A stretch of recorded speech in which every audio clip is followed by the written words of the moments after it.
So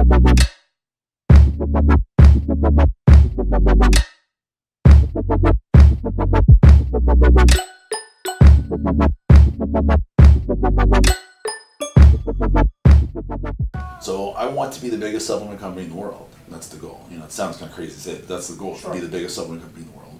And I think that I'm going to get there. The way that we build each one of the brands differently is that's why it's so important to stay conscious of the branding and the messaging and the look and everything, because each brand does have a different message. Each brand does have a different image that it portrays, and the look, feel, they're all different.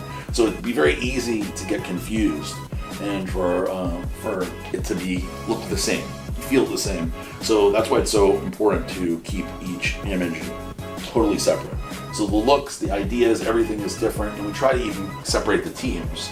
That is the ultimate goal for me as I continue to scale these brands up and potentially even build more brands, is that I find that it's pretty key to have teams for each brand. And as it becomes appropriate and the brands get large enough, we got a digital marketer, a graphic person, a website person, a sales team for each individual. I think that one of the things that I've learned over time that has become a big thing is you want to have consistency in your branding, consistency in your messaging. It's a very big deal, very important. And I think that most people in our industry don't even understand what it means to brand something, what branding a company means. And one of the big things is consistency. Consistency, not just in the looks, but in the messaging and what you're putting out there.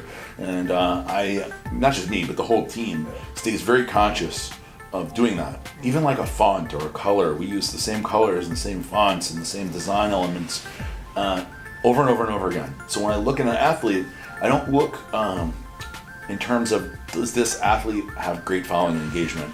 That's all fantastic. But the number one thing is, does the person fit with the brand? I think that people get, in this day and age, I think people get confused with their value to a company. I'm definitely much more cognizant of who we're bringing on and what they're going to be, and then also you got to factor in that if you have a huge following, you may think that you're worth much more in general, when you may not be. So I find that it's not necessarily like brains versus beauty or whatever. I just find like the type of people that I'm looking for now are happy to be part of the team. They're excited about what we're doing, and they're like true believers, basically. So I'm not looking for people who just want to get a paycheck. I want somebody who believes in what we're doing, already likes the products, and wants to be part of it. Not just somebody who wants to make money. That most people fail. I think that you have to find what differentiates yourself from everybody else. So you have to ask yourself, and this doesn't just go for supplement business, it goes from business in general. You have to ask yourself what makes you different, and why would anybody buy your stuff? Like, why are you gonna buy Joe Blow supplements? Why? You got all these other choices. Why you? And I think that not enough people are honest with themselves and say, like, why would anybody buy my protein when they can buy Optimum? So I think that it's important to figure out a way to differentiate yourself from the crowd. And how do you do that? It's up to the person. You know, you have to think about that and soul search and figure out and plan in business what's going to make you different and how are you going to do it. And that's not easy. Try to make the products look different. So when you look at this and you see it on the shelf, it looks different than other products. That's important to look different and be eye-catching. Those are small things, but then you have to think, like, for us, with this, I thought there's no brands that are kind of twisted toward the military. Naming a product, naming the brand, it's all very important.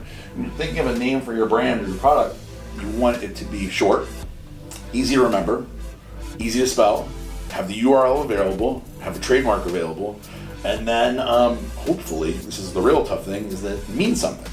So the name Redcon 1, you Google it, and Redcon 1 means the highest state of readiness. So how you start the business is very important, and especially in a crowded marketplace like this. And just think, why would anybody buy mine? Like, are you going to compete on price? Maybe you could. Are you going to compete on something unique, a cool factor, something different? Hopefully you'll have that. Will the name work? Will the brand look cool and pop? All those things kind of have to work for you to make it in supplements because it's so crowded.